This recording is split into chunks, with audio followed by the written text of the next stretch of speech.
ሰላም ጤና ይስጥልን ተመልካቾቻችን እንደምን ዋላችሁ እንደምን አመሻችሁ ከአንከር ሚዲያ ዝግጅት ክፍል የአክብሮት ሰላምታችንን እናቀርባለን። የድምጻዊ ቴዎድሮስ ካሳሁን አልበምን በተመለከተ የተለያዩ ፕሮግራሞችን እያቀረብን እንገኛለን። የድምጻዊ ቴዎድሮስ ካሳሁን ሙዚቃ በሰሞኑ የተለቀቀው የደርግ አገዛዝ ለመውደቅ በመጨረሻዎቹ ሰዓት እነ ፕሮፌሰር መስፍን ወልደማርያም ኮሎኔል መንግስቱ ኃይለማርያም ስልጣን እንዲለቁ ያቀረቡትን ጥያቄ ጋር በማመሳሰል ሻለቃ ማሞ ለማ ትዝታቸውን ያካፍሉናል። የቴዲ አፍሮ ዜማ ያንን ጊዜ ያንን ወቅት የሚያስታውሰኝ ነው ይላሉ ሻለቃ ማሞ ለማ። ሌሎች ጉዳዮችንም እናነሳለን። ከድምጻዊ ቴዎድሮስ ካሳሁን ጋር በተያያዘ የተለያዩ መረጃዎች እየወጡ ነው።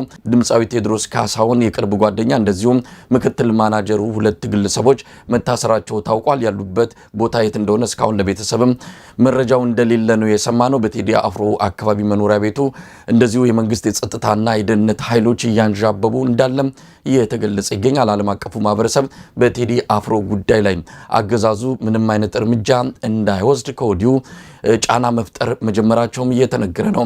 ከሻለቃ ማሞ ጋር የምናደርገው ቆይታ ሌሎች ጉዳዮችን የሚያነሳል። አብራችሁን በመቆየት እንድትከታተሉ እንጋብዛለን። መልካም ጊዜ።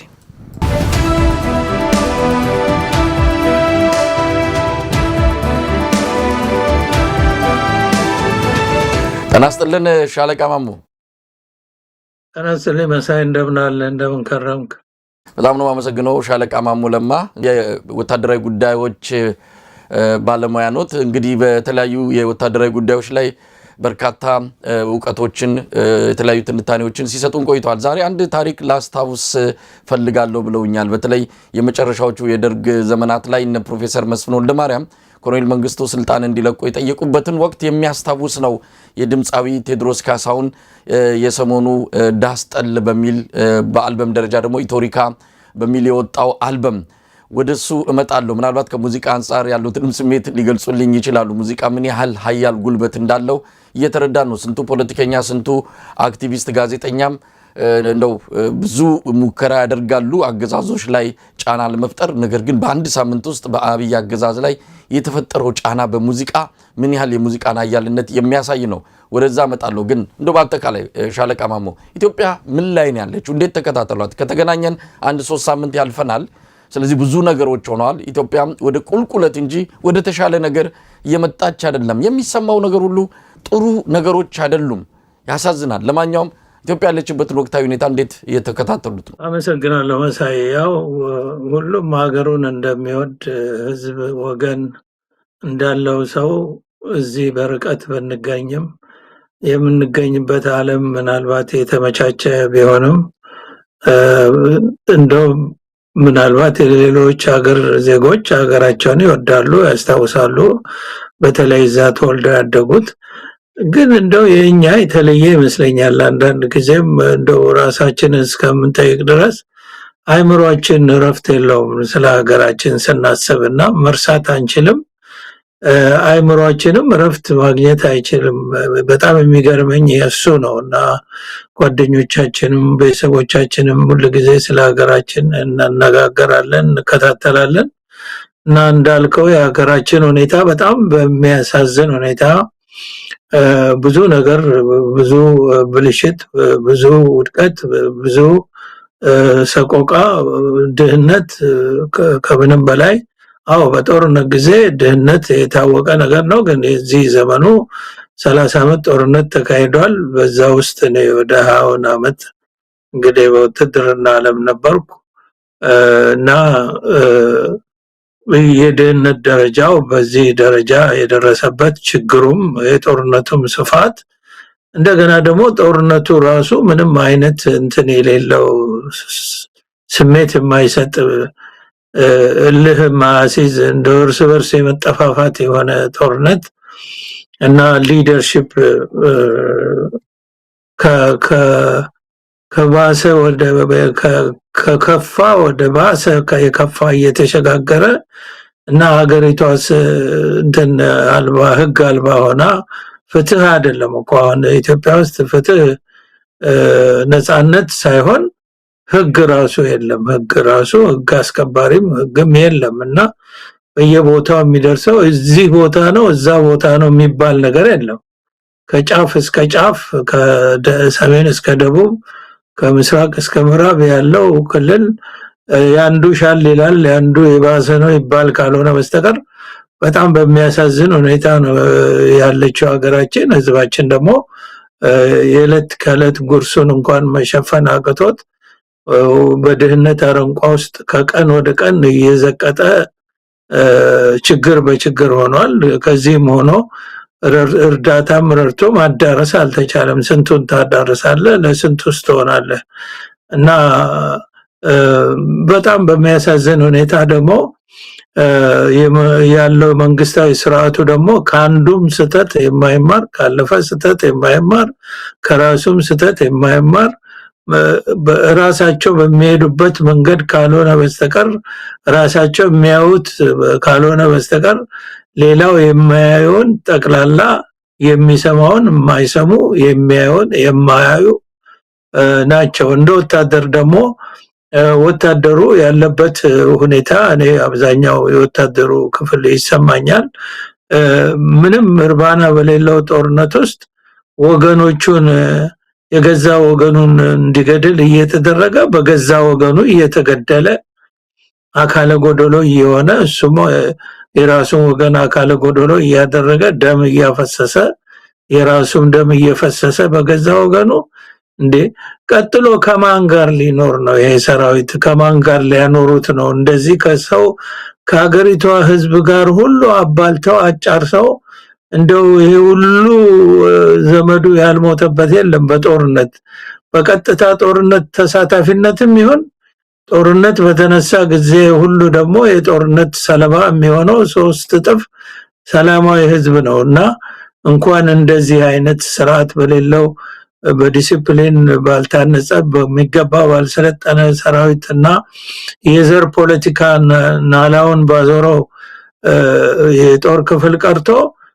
ዲሲፕሊን የሆነ ሰራዊት በዓለም አለ የሚባል ሰራዊት እንኳን በጦርነት ጊዜ በሰላማዊ ሰው ላይ ጉዳት መድረሱ አይቀርምና ከማን ጋር ሊኖር ነው ይሄ ሰራዊት? ምን ሊሆን ነው ፊውቸሪቲውና ሀገሪቷም ሰራዊቱም ህዝቡም በጣም በሚያሳዝን ሁኔታ እንግዲህ እዚህ ሆነን እንደዚህ ይሆን እዛ ዕለት ተዕለት ኑሮ እንደ እሳት የሚገርፈው ህዝብ ደግሞ እንዴት እንደሚኖር ስናስብ በጣም የሚያስጨንቅ ነው። እንግዲህ በምን እንደምንረዳ ባናውቅም የሚቻለውና የቀለለው መንገድ ወደ እግዚአብሔር በመጸለይም ጭምር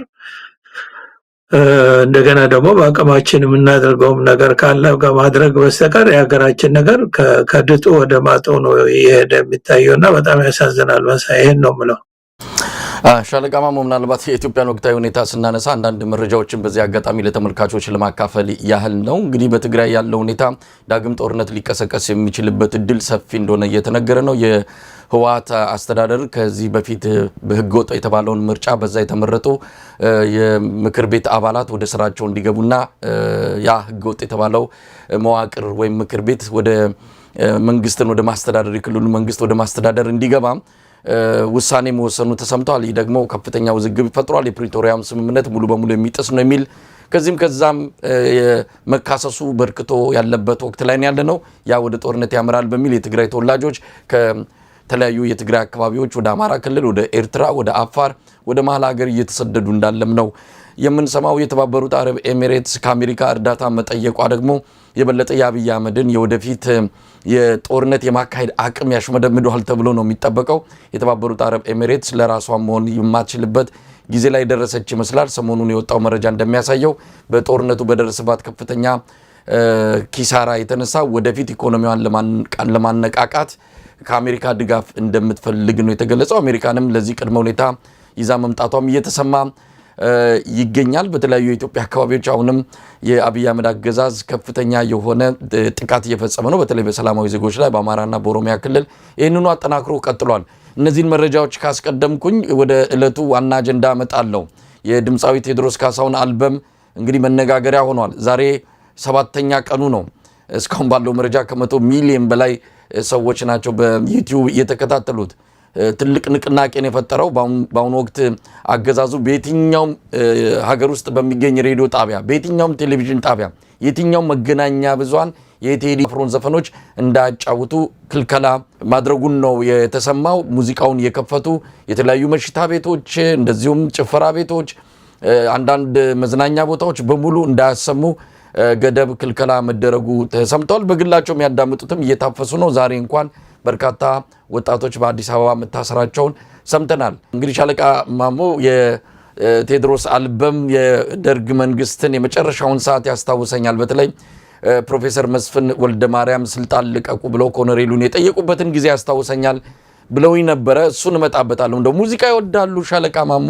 ከወደዱስ የቴዲ ዘፈን እንዴት ነው? ሙዚቃ የማዳመጥ ዘውትር ያዳምጣሉ? በጣም ይገርማል። ላትገምት ትችላለህ። እኔ በጣም ነው ሙዚቃ የምወደው። ጓደኞቼ ያውቃሉ። እኔ ሙዚቀኛ አልሆንኩም እንጂ በጣም የሙዚቃ አፍቃሪ ነኝ። እንደገና ደግሞ በጣም ጊታር እወዳለሁ። ጊታር ነበረኝ እኔ ጦር ሜዳ ድረስ። ብዙ ጓደኞቼ እስካሁን ያስታውሳሉ። ጦር ሜዳ ድረስ እኔ ጊታር ይዤ ነበርና ያው በግል ይጫወት ነበር ጊታር እና ሙዚቃ በጣም ነው የምወደው። እንደውም በአንድ ወቅት የሙዚቀኛ የክፍለ ጦር ሲቋቋም እሱን እናደርጋለን ኃላፊ ኦፊሰር እንትን ሙዚቀኞቹ ኃላፊ ብለው መርጠውኝ ማለት ነው። ሙዚቀኞቹ የሙዚቃ መሳሪያ መጫወት ነው ወይስ ድምፃዊ የመሆን ነበር በወቅቱ ፍላጎቱ? እንደዛ በልጅነቴ እንደዛ ነበር። ድምጽ መሞክር ነበረ። ግን በጣም ከመጠን ያለፈ ከምንም በላይ ጊታር እወዳለሁ። ያው በድሮ ጊዜ ያው ታውቃለህ በፊልም እኛ በድሮ ጊዜ እነ ጂሚ ሄንድሪክስ ጊዜ ጊታር እንግዲህ እነሱ ናቸው። እዛ እከታተል ነበር። በጣም ወደ ነበርና የኔ ክፍለ ጦር አዛዥ በቃ ጂፓቸውን አስነስተው ነው በረው መተው በቃ የዘመቻ መኮንን ሙዚቀኛ ልታረጉት ነው ብለው በቃ አዛዥን ላይ በቃ ትልቅ ማስፈራራት አድርገው እንዳይታሰብ አሉ። እኔም ለነገሩ ትንሽ እንትን አረግ ነበር። ምክንያቱም እኔ ዘመቻ መኮንን አዛዥነት እንጂ እዚህ ሙዚቃው ስትገባ ብዙ ነገር አንድል የምታረገው አለ እንደ ኃላፊ እና ትንሽ ግር ብሎኝ ነበረ። ገላገሉኝ እሳቸው እንጂ ሙዚቃ ወዳለው ለማለት ነው። እሱን ካልኩ በኋላ ሙዚቃ ቴዎድሮስ ካሳሁን ሙዚቃ በአጋጣሚ እኔ በ13 ዓመት ውጭ ስደት ቆይቼ በ97 ዓመተ ምህረት በኢትዮጵያ አቆጣጠር ስገባ ያ የሱ ሙዚቃ ይሄ ምንድነው 17 መርፌ የሚለው ነው ያስተሰርያል እሱ የተለቀቀበትና እሱ ብቻ ሳይሆን ብዙ የሱ ዘፈኖች ልክ እንዳሁኑ አልበም ያወጣበት ጊዜ ነበርና ከተማው በሙሉ እሱ ነበር የሚዘፈነው እና ይገርመኛል። የዛን ጊዜ ግን እንደዚሁ ነገሩን በኋላ ትርጉሙን ሲያውቁት ቆይተው መሰለኝ እንደዚህ እንዳሁኑ አልገነነም። ቀስ ብለው መሰለኝ ያወቁት። ያም ቢሆን ግን እንደዚህ አይነት እንትን ያረጉ አይመስለኝም። ትንሽ በተንኮል ልጁን ለመጉዳት ተሞክሯል እንጂ ያሁኑ ትንሽ የብደት ነው የሚመስለው። ሁሉም ነገር እኮ እየባሰ ነው ሄደውና እሱን አስታውሰ በጣም ነው የምወደው ልጁን ሙዚቃ። በጣም ታለንትድ የሆነ ልጅ ነው። በዓለም አቀፍ ደረጃ የሚደመጥ ነው በኢትዮጵያ ብቻ አይደለም። እና እሱን ካልኩኝ ይሄ የሱ ሙዚቃ ጉዳይ የወጣው ዘፈን ያው ሰምቼዋለሁ። ትልቅ መልእክት ያለው ነው። ትልቅ ጀግንነትም ነው። አንዳንድ አሁን ስለ ፕሮፌሰር መስፍን ጋር ስናገር የዛን ዘመን እንደ ፕሮፌሰር መስፍን አይነት ሰው አለ በተፈጥሮ ጀግና። ፍርሃት የሚባል ነገር እውነት ያውቁታል ወይ የምትላቸው ሰዎች አሉና እኔ ፕሮፌሰር መስፍንን ከኔ ጋር ጦር ሜዳ ዘምተው አይደለም ያየኋቸው፣ በዛን ጊዜ ነው ያየኋቸው እና ልክ የመጨረሻው ዘመን በ1983 እንግዲህ የምሁራን የአዲስ አበባ ዩኒቨርሲቲ ምሁራን ስብሰባ አድርገው መግለጫ አውጥተው መጨረሻ ላይ እንግዲህ የመንግስቱ ውድቀት በተቃረበበት ጊዜ ነው ምሁራን ጉባኤው መግለጫ አውጥተዋል ይመስለኛል። ግን በኋላ ፕሮፌሰር መስፍን ራሳቸው የደርግ መንግስት ስልጣን እንዲለቅ የሽግግር መንግስት እንዲቋቋም የደርጉን አገዛዝ በኦፕን ሌተር ደብዳቤ ነው እንትን ያሉት የጻፉት በደንብ አስታውሳለሁ። እና ለደርግ ሊቀመንበር መንግስቱ ኃይለማርያም በጻፉት የግል ደብዳቤ በወቅቱ የነበሩትን አስቸጋሪ ሁኔታዎች ገልጸው እና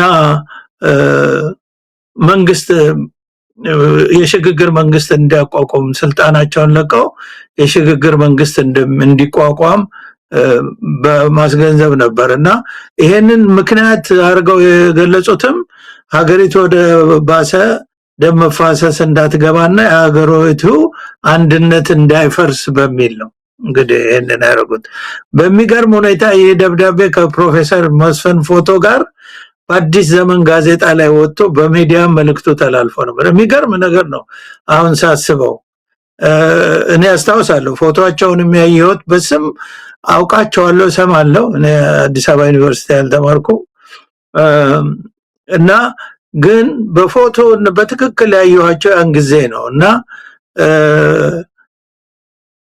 በዚህ ጊዜ በአገዛዙም ሆነ በህዝቡ ውስጥ ከተፈጠረው ስሜት በላቀ ደረጃ መልእክቱ ምን ሆነ ሌላ መልክ ያዘ። ምንድነው የሆነው? በደርግ አገዛዝ ውስጥ ከፍተኛ ሽብር ተፈጥሯል። ነገሩ ይፋ ሲወጣ በጣም ፖፑላር ሲሆን ያው ሽብር ተፈጥሯል። ግን ከዛ በላይ አገዛዙን በከፍተኛ ደረጃ ያስደነገጠው በጦር ኃይል ውስጥ ይሄ የእሳቸው መልእክት እንደ ሰደድ እሳት ነው የተቀጣጠለው፣ ተዳረሰ ማለት ነው። የደርግ አገዛዝ መጀመሪያ ላይ ምን ይሏቸው ነበር? ይሄ ፕሮፌሰር ምንም አያመጣም ብለው ችላ ብለውት ነበር። ለዚህ ነበር መልእክቱን በስፋት የተሰራጨው። በኋላ ግን ህዝቡ ያው የታወቀ ነው ልክ እንዳሆኑ ታፍኖ ተይዞ ነበረ ወይም ተንቆም ጭምር ነበር። ምንም አያመጣም። አሁንም እንደዛ ነው። ይህችን ፖይንት ያመጣሁት አሁንም የምናየው የብሪት እንትን ተመሳሳይ ነው። በዛን ጊዜም እንደዛ ነበር። ህዝቡን ምንም ፕሮፌሰሩን ሰምቶ ህዝቡ እንዲህ ይለናል እንዲህ አይለናል የሚለው ብዙም አላስጨነቃቸውም። እኔ በቅርብ ስለነበርኩ እንግዲህ መንግስት በዛን ጊዜ በደርግ ማዕከላዊ ኮሚቴ ወይም በይበልጥ ደግሞ የጦር ኃይሎች የኃይል አዛዦች እና አንዳንድ ጊዜም የፖሊስ ቢሮ አባላት በሚሰበሰቡበት አዳራሽ አካባቢ ነበር ቢሮ የምሰራው። በኋላ ገልጸዋለሁ።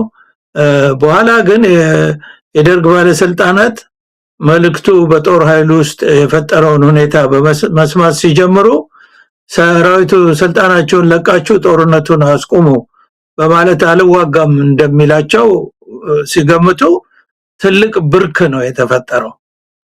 ትልቅ ሽብር ነው የተፈጠረው እና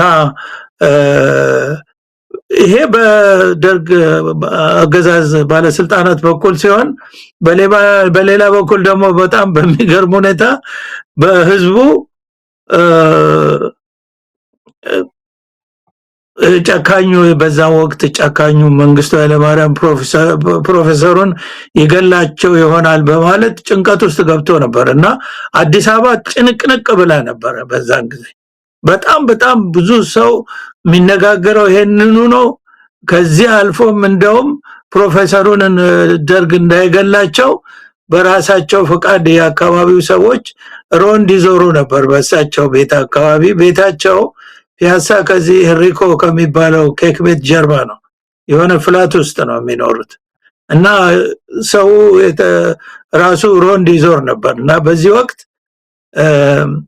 እኔ በዛን ወቅት ዘመቻ መምሪያ መከላከያ ሚኒስቴር ዘመቻ መምሪያ በኋላ ብሔራዊ ቤታዊ ዘመቻ መምሪያ የሚባል አለ ታላቁ ቤተ መንግስት ውስጥ ቢሮአችን እዛ ነበረ በመጨረሻው 1 አመት 2 አመት እና በዚህ ወቅት በታላቁ ቤተ መንግስት ውስጥ የሚገኝ ብሔራዊ ዘመቻ መምሪያ ውስጥ የሚገኝ ስብሰባ አዳራሽ አለ። የሀገሪቱ ፕሬዝዳንት የሚመሩት የኃይል አዛዦችና አንዳንድ ፖሊስ ቢሮ አባላት የተገኙበት ስብሰባ ተካሂዶ ነበር። ቀኑን በትክክል አላስታውሰውም ግን ወዲያው በዛ በ83 ሚያዝያ ሊሆን ይችላል ግንቦት ሊሆን ይችላል እና የስብሰባ አጀንዳው ሌላ ምንም ሳይሆን ይሄንን የፕሮፌሰሩ የስልጣን ልቀቁና የሽግግር መንግስት ጥያቄ ነበረ እና ትኩረቱን ቅድም እንዳልኩት የሀገሪቱ ህዝብ ምን ሊያመጣብን ነው የሚል ሳይሆን ሰራዊቱ ከውጊያ የሚያዘናጋ ስለሆነ እንዴት አድርገን እናክሽፈው የሚል ነበር። በወቅቱ እዛ ስብሰባ ላይ እኔም በዘመቻ ውስጥ ቀጠና መኮንን የሚባል ዴስክ ኦፊሰር ነበርኩኝና በጁኒየር ደረጃ ተሳትፌ ነበር እዛ ስብሰባ ላይ በስራ ምድቤ ምክንያት ከሰማሁት ፍጹም ሐሰትና የብሪት ንግግር ውስጥ ካሁኑ ጋር አሁን ከምንሰማው ጋር የማይገናኝ ቢሆንም የማስታውሰው በጊዜ ብዛት ካረሳሁት በስተቀር ይሄ እድሜ ልኩን ሲቀባጥር ያሳለፈ ሰው የሚናገረውን አውቅም የሚል ነበረ። ከዚህ በላይ ራሳቸው ፕሬዝዳንት መንግስቱ ኃይለማርያም ይሄ ሰውዬ ፕሮፌሰር ስለመሆኑም የሚታወቅ ነገር የለም ማረጋገጫ የለም ፕሮፌሰርነቱንም አልቀበልም ሲሉ በፍጹም ይሄንን አረሳው ይሄም ማለታቸውም በጭራሽ አረሳው ሌላ ብዙ ተብሏል ረስቼው ሊሆን ይችላል ፕሮፌሰሩን የሚያጣጥል ያው የተሰበሰቡት እንግዲህ የኃይል አዛዦችና አንዳንድ ከመከላከያው ጋር ኮኔክሽን ያላቸው የፖሊስ ቢሮ አባላቱ ሲቪልም እንደነበሩ ሲቪል የሆኑ ወይ በሲቪል የሚሰሩ ነበሩ አላስታውስም ግን የኃይል አዛዦች ነበሩ የአየር ኃይል የባህር ኃይል የምድር ጦር ማለት ነው አዛዦች ነበሩ እና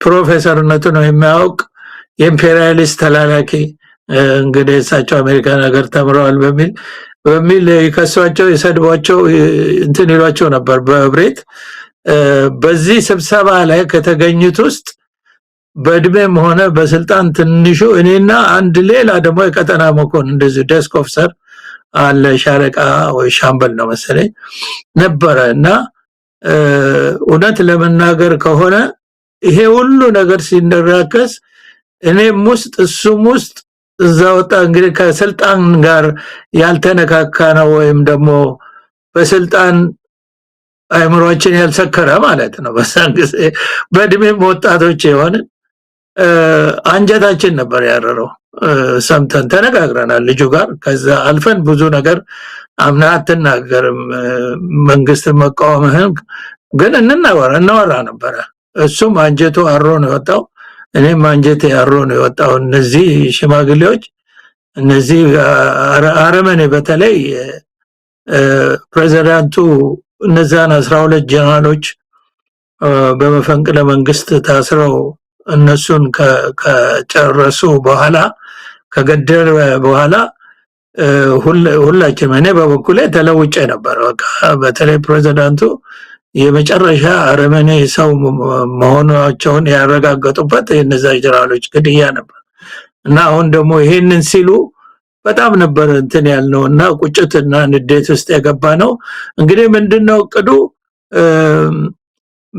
ከዛ እንትን ተቋቁሞ አሁን በህይወት አሉ ጀነራል ሌተና ጀነራል አዲስ ተድላ አሁን ከስር የወጡት ከጣሊያን ኤምባሲ 30 አመት በላይ ቆይተው የወጡት አሁን በህይወት አሉ እሳቸው የሚመሩት ልኡክና ሌላም ልኡክ በየጦሩ በየአርሚው እንዲሄድና ሰራዊቱን ይሄ ውሸት ነው ይሄ ኢምፔሪያሊስት እንትን ነው እንደገና ሀገሪቱን ከወንበዴዎች ለማዳን ትግላቸውን መቀጠል አለባቸው እንጂ በዚህ መዘናጋት የለባቸውም የሚል ቅስቀሳ እንዲያካሂዱ ምድብ ተመድቦ በዚህ ነው ስብሰባ ያለቀው እንጂ ይሄ ሰውዬም ብሏል መጨረሻ ላይ ተደርሷል ወያኔ እየተቃረበ ነው ኤርትራም ያለው ጦርነት አስመራ ዙሪያ ደርሶ የአስመራ አውሮፕላን ማረፊያ በመድፍ በ130 መድፍ እየመታ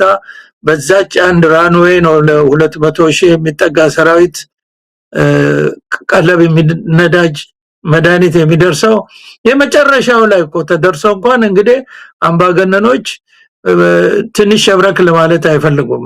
እንደውም ለምን ተነገረ ተብሎ በርግጥ አልገደሏቸውም። ጊዜው መጥፎ ነበር፣ ጫፍ ላይ ነው እንጂ ሰውየውም ቢገሏቸው ወደ ሲጥ ቢያደርጓቸው በመረጡ ነበር እንዳነጋገራቸው። እና በዚህ ጊዜ ታዲያ እኔ ዝም ብዬ ቆጭቶኛ አልቀረሁም።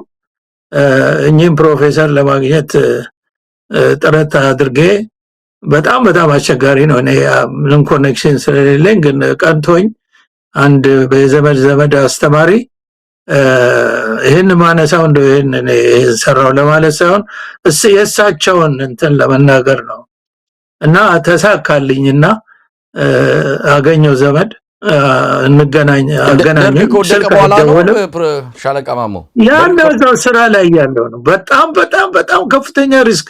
አሁን ሳስበው ከፍተኛ ሪስክ። መቼም እግዚአብሔር እንደዛ ነው የምንለው። እንግዲህ እኛ ወታደሮችን ብንሆን በፈጣሪ በእግዚአብሔር እናምናለንና ምንድነው በሱ ቀናችን አልደረሰም ነው የምንለው። ስለዚህ እኔ አሁን ሳስበው እግዚአብሔር አትሙት ብሎኝ ነው ወይም እሳቸውም አትሙቱ ብሏቸው ነው እንጂ እኔና እሳቸው እንግዲህ የምሰራው ዘመቻ መምሪያ ነው። የሀገሪቷ የመከላከያ ጦር ኃይል ሚስጥር ያለበት የዘመቻ ሚስጥር ይሄ ሁሉ ያለበት ቦታ የምሰራ ሰውዬ፣ ቤተ መንግስት ፕሬዝዳንቱ አጠገብ አብሬ የምሰበሰብ በዘመቻ ጉዳይ ሰውዬ እኚህ በጠላትነት መንግስት የፈረጃቸው ሰውዬ ጋር ተገናኘ ተብሎ ቢታወቅ የለውም እኔን ወዲያው ነው ሲጥ የሚያደርጉኝ። ለእሳቸውም ዳፋ ነው መሆነውና ግን ያንን ሪስክ ወስጄ እኔ እሳቸውን ሳገኛቸው ቤታቸው ነው የሄድኩት። ቀጥታ ተነግሮኝ ቀጥታ ቋንቋ ነው የገባሁት። ማታ ራሴን ለውጬ ማለት ነው። በጣም የሚገርመው ቅድም ያልኩ ሙሉ ጀግንነት ልብ ሙሉ ሰው እንዳንበሳ ማለት ነው። እና በራቸውን እንኳኩቼ እኔ ከላይ ነኝ ስላቸው መታወቂያን ሳሳያቸው ባከለፍ ግባ ነው ያሉኝ። መታወቂያውን ማየት አልፈለጉም። እንግዲህ አስብ፣ በዚህ ጊዜ እሳቸውን ልገድል የመጣውም ሰው ልሆን ይችላል። እንደዚህ መጥቶ ነው አይደለም ይገለው መንግስት ቢያስፈልግ ተገደለ ለማለት እሳቸውን ልገድል የመጣውም ሊሆን ይችላል። ግን እሳቸው ድፍረታቸው እና ልበ ሙሉነታቸው የቆረጡ መሆናቸውን ደግሞ ምንም እንደማይፈሩ ተነስተው በዛ ሁሉ ያ ሁሉ ሰው ሲጨነቅ ሲጠበብ እሳቸው ጠዋት ተነስተው ሁሉ ጊዜ ኤሪኮ ነው ሄደው ቁርስ የሚበሉት፣ ሻይ የሚጠጡት፣ ኬክ የሚበሉት።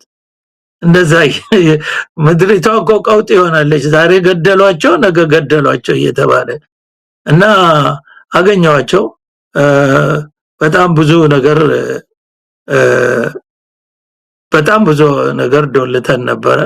እሳቸው መጽሐፍ ስጽፍ አትጻፈው አንዱም ነገር ስላልተፈጸመ ዶልተን ሲሉ ሻለቃ ማሞ ዶልተን ነው ሲሉ አሲረን ነው የሆነ ነገር በነበረው መንግስት ላይ ይመስላል። አዎ ነው። ታዲያ ምን ላደርግ ነው የምሄደው? እዛ መንገድ ላይ እኮ ብያዝ ደህንነትም እንግዲህ ህዝቡ ይዞራል። በጣም እንትኑን ሁኔታውን ለመቃኘት ብዙ ሞክሬያለሁ። የቅኝትም ስለላም ስልጣናም አለኝ። ዝም ብዬ አይደለም ተመሳስዬ የገባሁት። አካባቢው በጣም ኮንጀስትድ ነው። አንደኛ ደህንነቶች በዛ አካባቢ ይዞራሉ። ህዝቡ እሳቸውን ላለማስጠቃት ብሎ ምንም ዝም ብሎ ይዞራል። ሁሉንም ነገር ቁጭ ብለ እንደ ሰርቬላንስ ሆነ ስታይ በጣም ብዙ ግርግር ነው ያለው። በዛ መሃል ነው አንድ ጊዜ በቃ እንትን አድርጌ አልፌ የገባሁት እና ስወጣም እንደዛው። ይሄን ሁሉ አድርገን እንግዲህ እሳቸው እኔ የምሰራውን ስራ ለመስራት ለሀገሪቷ የሚበጅ በጣም ችግር ነው። ወደ ጎን ለማነጋገር ሌላ ጓደኛ ነበረኝ ቁልፍ ቦታ።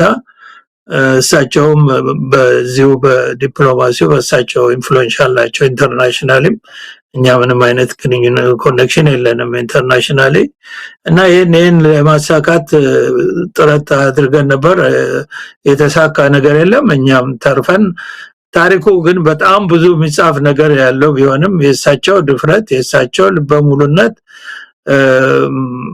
ከዛም በኋላ እንግዲህ በዚህ ወንድማማችነት ፈጥረን የተሳካ ነገር ባይኖርም ውጭ ሀገር ሲመጡ እኔና እሳቸው እዚህ ሲመጡ በተይዘ ሀገር በቃ ከሳቸው አልለይም አባትና ልጅ ሆነን እና እንደ ታላቅና ታናሽ ወንድም ሆነን የኖር ነው በዛ በፈጠርነው ግንኙነት እና አሁን ይሄን ያነሳውት ምንድነው ሁኔታውም ይሄን ይመስላል ይሄ ልጅ እንደው ሻለቃ ወደዛ ማነጻጸር መጣለው ትንሽ ታሪኩ ስላስደነቀኝ ነው 3-4 ነገሮችን እናንሳ አንደኛ የሳቸው ጀግንነት የሳቸው ድፍረት መቼም በእድሜ ዘመናቸው እንዳለ እየተረዳን ነው እድሜ ዘመናቸውን የሚመስላቸውን የሚናገሩ ለሀገራቸው ያላቸውን ምንም ሳይደብቁ ሳይሰስቱ አደባባይ ወጥተው የሚገልጹ የአደባባይ ምሁር ናቸው ፕሮፌሰር መስፍን ወልደማርያም በወቅቱ ግን ደርግ የመጨረሻዎቹ ሰዓት ነው አንደኛ በጋዜጣ መውጣቱ በራሱ አሁን እንደዚህ የሚታሰብ አይደለም እንኳን ጋዜጣ ሊወጣ የመንግስት ጋዜጣ ላይ መስለኛል እንግዲህ አሁን ወጣ የተባለው የሳቸው ፎቶና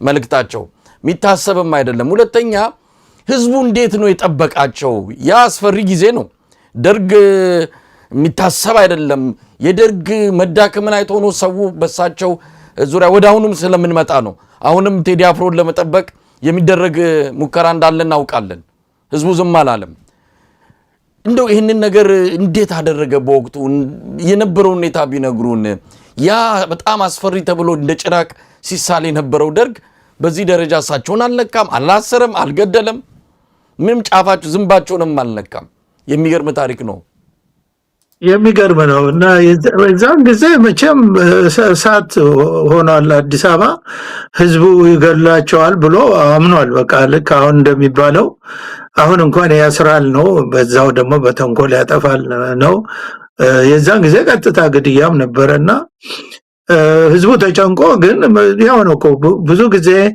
የተደበቀ ነገር ሲወጣ ነው የምታየው መፈንቅለ መንግስቱም እኮ እኛ በዛን ጊዜ መፈንቅለ መንግስት የሚያረግ ያሉ ጀነራሎች እኮ ጀነራል የሚባል በኢትዮጵያ ምድር ያለ በሙሉ እኮ ተጠፍቶ እስከ 1968 በኋላ እስከ 1971 ድረስ ኢትዮጵያ እኮ ጀነራል አልነበራት ከሻለቃ ማረግ ጀምሮ ያለው ሌተና ኮሎኔል የነበሩ ጥቂቶች ነበሩ ያው መጀመሪያ ጀነራል ማረግ አብዮታዊ ጀነራል የተባሉት እና በሙሉ እንግዲህ አብዮታዊ ጀነራል ናቸው እነ ጀነራል መርድ እነ ጀነራል ኃይለ ጊዮርጊስ አብዮታዊ ጀነራል የሚባሉ ናቸው በደርግ የሾማቸው እንጂ የድሮ ጀነራሎች የሉም አልቀዋል ተወግደዋል የተገደሉት ተገለዋል የተወገዱት ተወግደዋል እና እነዚህ ጀነራሎች በዛን ጊዜ ደግሞ በ82 ዓመተ ምህረት እንደዛ ነፍሰ በላ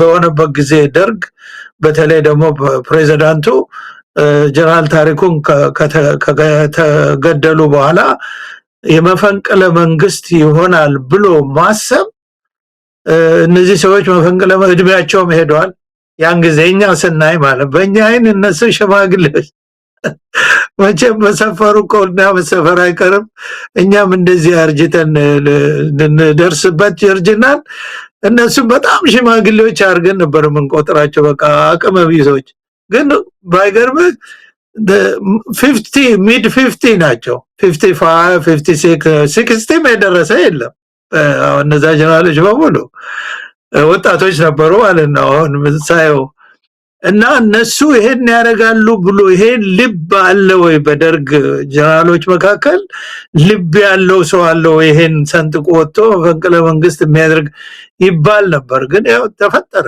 እኛ ራሳችን እንግዲህ በቅርብ ነው የምንሰራው እኔ ጀነራል መርድ የቅርብ አለቃይ ናቸው የታማጆር ሹሙ ማለት ነው እነ ሌሎች ጀነራል አበራማ የቅርባችን ናቸው እንደው መሳቸው የኛ መምሪያ ኃላፊ ናቸው እኛኛ የታማጆር ሹም ናቸውና እነዚህ ሰዎች የደርግ ኮምፕሌን ሲያደርጉ አንዳንድ ጊዜ ሲበሳጩ እናያለን ግን እኛንም ተው ነው የሚሉን እንደዚህ አንዳንድ ጊዜ የሚጓጉ ጽሁፍ እኔ ጽሁፍ ነበር ብዙ ተው ነው የሚሉኝ እረፍ በወጣትነት እንዳትቀጨኛ ምትተኩት እናንተ ናቸውና እረፉ ይሉን ነበር እና እንደዚህ ያደርጋሉ ብለን አናስብም ህዝቡም መሃል እንደዚህ ሆኖ እንደው ህዝቡ የፈራ እንደው እንትኑን የሳተ በፍርሃት ውስጥ የሚኖር ይመስላል እንጂ ጀግና ይወጣል ጀግኖችም አሉ የጊዜ ጉዳይ ነው እና እሳቸውን ለመጠበቅ ብዙ የአካባቢ ሰዎች ህይወታቸውን ለመስጠት ሁሉ የተዘጋጁ ነበሩ። ነገሩ ምንም ነገር አልደረሰምና ይሄ እንግዲህ እስከ 35 ዓመት በፊት ነው። አሁን ማውራት ታሪክ እኛ እዛው ብቻ ሳይሆን አሁን ደግሞ ጭራሽ እሳቸው ምሁር ናቸው፣ ፖለቲካም ይናገራሉ፣ ብዙ ነገር ኢንፍሉዌንሻል ናቸው። ከነማጅን አሁን ደግሞ አንድ ድምፃዊ አርቲስት ዘፋኝ ዘፈነ ተብሎ እንደዚህ ምድርና ሰማይ ሲንቀጠቀጥ ምን አለ ድሮስ በንጉስ ዘመን ሳይቀር ስልጣኔ የለም በተባለበት ዘመን ሳይቀር እኮ መንግስትን የሚተች አንዳንድ ነገር ብዙ እንትኖች አዝማሪዎች ይሉ ነበር፣ ወይም ፉከራ ላይ ሽለላ ላይ ዘፈን ላይ እንደዛ ይባል ነበር። እሱን እንኳን ቶለሬት ያደርጉ ነበር የድሮ ሰዎች ሳይቀሩ። አሁን እንደዚህ ምድር ቀውጤ የሆነችበት ነገር በጣም በጣም የሚገርም ነው። ግን ልጁ እንዳልኩ እኔ ያልኩት ዘፈኑን ስሰማ መጀመሪያ ይሄ ልጅ ሙሉ ልበ ሙሉ ጀግና ነው። በቃ እንደዚህ አይነት ጀግኖች እንግዲህ ወደ ዋናው ርዕስ ገባን ማለት ነው። ያው ተያያዥም ነው። ድምፃዊ ቴዎድሮስ ካሳሁን እንደ ፕሮፌሰር መስፍን ወልደማርያም ያኔ እርሶ ያስታወሱን ታሪክ ያ የፈጠረው እስከ ሰራዊቱ ድረስ የዘለቀው ያኔ እንግዲህ ፌስቡክ የለም እንደዚህ ሶሻል ሚዲያ የለም እንጂ ቢኖር ኖሮ ይሄኔ ከፍተኛ መነጋገሪያ መሆን የሚችል ጉዳይ ነበረ። ለማንኛውም ድምፃዊ ቴዎድሮስ ካሳሁን እንደ ፕሮፌሰር መስፍን ወልደማርያም እስቲ ያነጻጽሩት ያኔ የነበረውን አሁን ካለው ጋር ቴዎድሮስ ካሳሁንና ፕሮፌሰሩን እንዴት ነው የሚያገናኛቸው ታሪክ?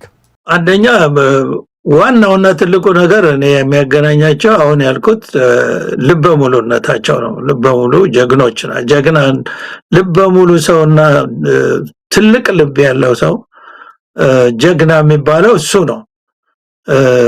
እና ድፍረት በሚያስፈልግ ሰዓት የሚደፍር እንደገና ደግሞ ለእውነት ለሀገር ሲል ራሱንም ለመስዋዕትነት ለማቅረብ ምንም ወደኋላ የማይል ሰው ማለት ነው።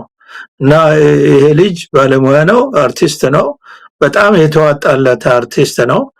እውነት ለመናገር ከሆነ የሚሰራቸው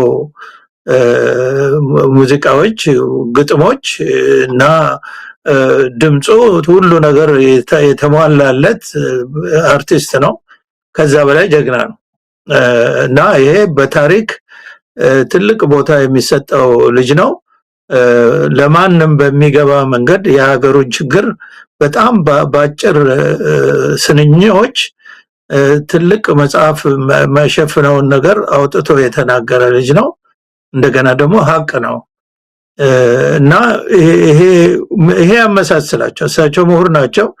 እሳቸው ጀግንነታቸውን ድሮ ጀምሮ ሲያሳዩ የኖሩ ናቸው። እሳቸው ገና በጣሊያን ጊዜ እኮ የጣሊያንን ወታደር እኮ በድንጋይ መቱ ናቸው። ገና ትንሽ ልጅ ሆነው ድንጋይ ወርሮ እና እሳቸው በተፈጥሯቸው ፍርሃት አያውቁም። በጃንሆይ ጊዜ ብዙ ነገር አድርገዋል።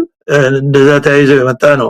ይሄም ልጅ በእርግጥ እውነት ለመናገር ከሆነ በዛ በ97ም ተመሳሳይ ነገር ነው ያንን ያስተሰራ ያለን ያወጣ ጊዜ በጣም ትልቅ አርት ነው፣ ዘላለም የሚኖር ነው እና ትልቅ ታሪክ እየሰራ ያለ ልጅ ነው። ምንም አይሆንም። እና ይሄ ያመሳስላቸዋል። እንግዲህ ወደ ይሄን ካልን በኋላ ያው ከዛ በኋላ እየተደረገ ያለውን ነገር እንደዚህ ማየት ይችላል። ምናልባት እዛው ላይ እንቆይና ሻለቃ ማሞ እንግዲህ አንደኛ ይሄ አሁን ስርዓቱ 11ኛው ሰዓት ላይ ነው ዘፈኑ ላይ የሚላል ቴዎድሮስ ካሳሁን በቀጥታ ያው ጥበብ አይደል ጥበብ ለተደራሲ ሲቀርብ እንደ ተረዳነው ነው ምን ተረጉመው ቴዲ በቀጥታ ላይ ነግረን ይችላል። ግን የመጨረሻው ጀንበር የተሰኘው ዘፈኑ ላይ አሁን በኢትዮጵያ ሰዓት አቆጣጠር ከንጋቱ 11 ሰዓት ነው ይላል። ከንጋቱ 11 ሰዓት ነው ሲባል ለኢትዮጵያውያን ሲነጋ ለአምባገነኖች ደግሞ ጀንበሯ እየጠለቀች ነው። ስለዚህ ያ ወቅት የብልጽግና ወቅትና የደርግ ወቅት ተመሳሳይ ነው። የስልጣን መውደቂያ ዋዜማቸው ላይ እንዳለ ያመሳስላቸዋል።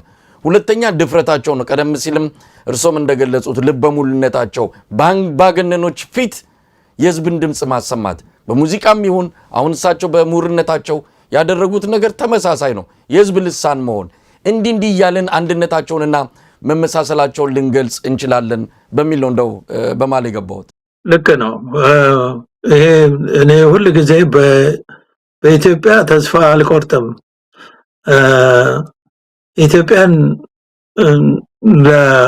ለማፍረስ ወይም ኢትዮጵያን እንደ ኢትዮጵያ እንዳትቀጥል ለማድረግ ብዙ አደጋዎች ይከሰታሉ።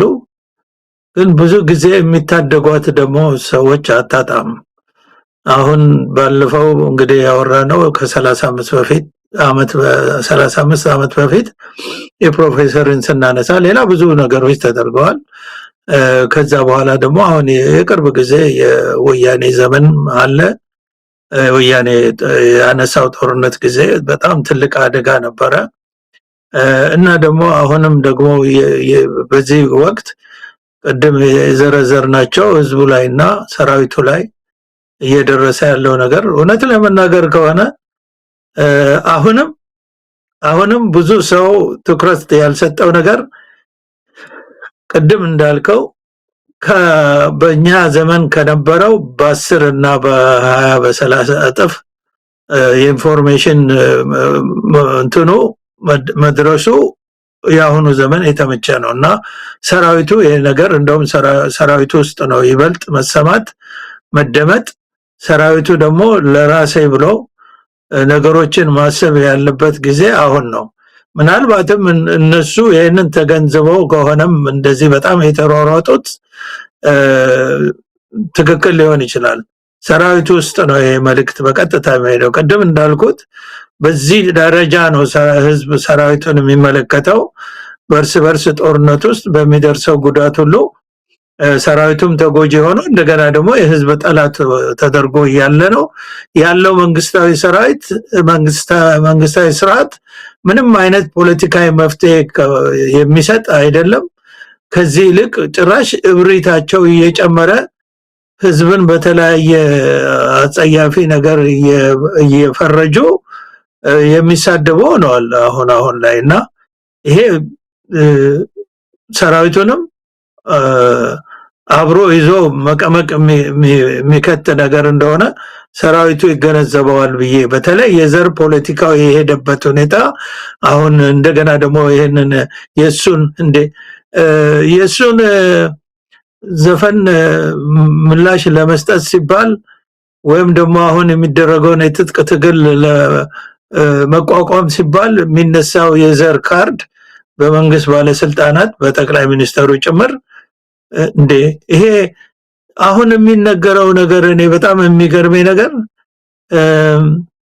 የኦሮሞ መንግስት ነው እያሉ ቀሰቀሱት ወይም ደግሞ ኦሮሞ መንግስት ነው እያሉ አንዳንድ የኦሮሞ ጽንፈኞች እንትን የሚናገሩት ነገር እንዴት ነው? አፓርታይድ የአንድ ዘር ግዛት ማለት እኮ አፓርታይድ ማለት ነው። የደቡብ አፍሪካ አፓርታይድ እኮ የቀለም ነው። እንደገና ደግሞ በሌላ ደግሞ በብሔረሰብ አፓርታይድ ስርዓት ፈጥሬ ነው ያለውት ለሰራዊቱ ሰራዊቱ ሚክስድ ነው መቼም አመራሩ ምን ላይ ማዛባት ሊኖር ይችላል እንጂ ሰራዊቱ መቼም ከአንድ ክልል ወይም ከአንድ ብሔር የወጣ አይደለም፣ የተለያየ ነውና የትኛው የሰራዊት አባል ነው በአፓርታይድ ስርዓት ስር መገዛት የሚፈልገው? ደግሞስ የትኛው ህዝብ ነው የአፓርታይድ ስርዓትን መርጦ ተቀብሎ የሚኖረው? እንደገና ደግሞ ይሄ ሁሉ የጦር ወንጀል ይሄ ሁሉ መንግስታዊ አትሮሲቲ አገሪቷ ላይ ድህነት ያመጣው ውድቀት ያመጣው የጦር ወንጀሉ ሰብአዊ መብት ጥሰቱ ሁሉ በአንድ ብሔር ላይ ወይም በኦሮሞ ህዝብ ላይ እንዲዘፈዘፍ ወይም እንዲመካኝ ነው የሚፈልገው? ኦሮሞ መንግስት ነው ብሎ ነገር እንዴት ነው አሁን? እና እንደገና ደግሞ መንግስታችንን አትንኩ የሚሉም ደግሞ እንደዚሁ ይነሳሉ። እና ይሄንን እንደውም ከማንም ይበልጥ ሰራዊቱ ነው ማየት ያለበት። እና ይሄንን ሰራዊትስ መጨረሻ ላይ እርስ በርሱ ሊያጨርሱት አይደለም እንዴ? እንግዲህ እኔ ገዢ መደብ ነኝ ሊል ነው ማለት ነው ሰራዊት ውስጥ ያለው ያንዱ ክልል ሰው የኦሮሞ እኔ ገዢ ነኝ ሊል ነው፣ አማራው ደግሞ አንተ ተገዢ ነህ፣ ትግሬው ደግሞ እንዲህ ሊልና እርስ መሳሪያ ያዘ ኃይልን እንዲህ አይነት ነገር መሳሪያ የታጠቀ ኃይል ውስጥ ከገባ አገር ነው የሚጠፋው፣ እርስ በርስ ነው እልቂት የሚፈጠረውና ይሄ ሁሉ የመንግስት ባለስልጣናት እንደ የማይሰራ ካርድ ለመጫወት መሞከር ይሄንን የአንድ አርቲስት ዘፈን ምክንያት አድርጎ የሚያሳዝነው ፓርት ደግሞ እሱ ነው። የሌለ አልነበረ ነው። እንግዲህ ከዚህ በፊት የተናደዱ ሰዎች አሉ። በ97 ይሄ 17 ቆምጣ የሚለው ሲገባቸው በኋላ ትንሽ የሚቆጡ ሰዎች አሉ። ያንን ትግል አናናቀው በሚል ግን እንዳለ እንደው የትግራይ ተወላጅ ሁሉ ተነስቶ እንደዚህ እንደሰደባችሁ እያለ ሊቀሰቅሱበት ይችላሉ። የዘር ቅስቀሳ በጣም በጣም እንዴት ማቃቃል ማጃጃል እንደሆነ እኔ አንድ ምሳሌ ልናገር ሳረሳው።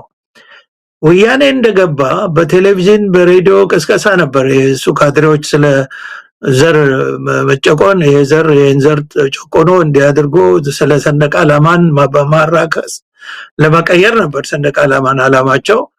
በጣም ብዙ ቅስቀሳ ሲካሄድ ከሰማሁት ውስጥ አንድ በጣም ምን ጊዜ የማረሳው ነገር አንድ የወያኔ ካድሬ ምን ይላል፣ ቴሌቪዥን ላይ ወን ሬዲዮ ላይ ነው የሰማሁት፣ አማራ ትግሬ ገዳይ እያለ ነው የሚፎክረው አለ። አየ አማራ ሲፎክር ሲሸልል ትግሬ ገዳይ ይል ነበረ። እንደዚህ ነው አማራ ጠላት የነበረው ብሎ ምን እንደሆነ ታውቃለህ መሳይ? ይሄን ነገር ከአብዮቱ በፊት ከደርግ አገዛዝ በፊት በንጉሱ ጊዜ ትግራይ አይባልም፣ ትግሬ ነው የሚባለው። ትግሬ ግዛት፣ ትግሬ ጠቅላይ ግዛት ነው የሚባለው የነበረው ትግራይ። ብዙ ጦርነት ጠላት የሚመጣው ጣሊያንም የመጣው በዛ በኩል ስለሆነ አማራ ሲፎክር ትግሬ ገዳይ የሚለው ትግሬ መሬት ላይ ነው እንጂ ትግሬን ገዳይ አይደለም። እቺን እንኳን ለዘር አንዱን ህዝብ ከአንዱ ህዝብ ለማቃቃር ይጠቀሙበታል።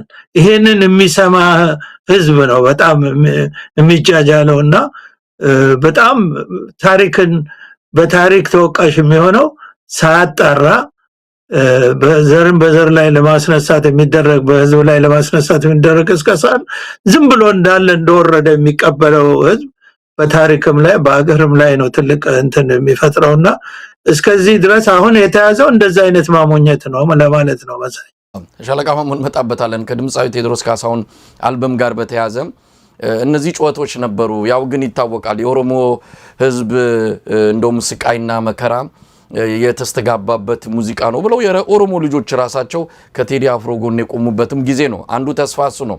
ነገር ግን ከስርዓቱ ዙሪያ ያሉ ይሄ እንደውም ወጣ የተባለው ነጠላ ዜማ 20 ሚሊዮን ብር ነው ለሁለቱ ድምጻውያን የተከፈለው ለአንድ ዘፈን፣ ለዛውም ጥበብ የሌለበት በ24 ሰዓት ውስጥ ልክ እንደ ምግብ ቤት ጥብስ ቶሎ ቶሎ ለብለብ ተደርጎ የተሰራ ሙዚቃ ነው። ጥበብ የለው ምን የለው ጩኸት ብቻ ነው።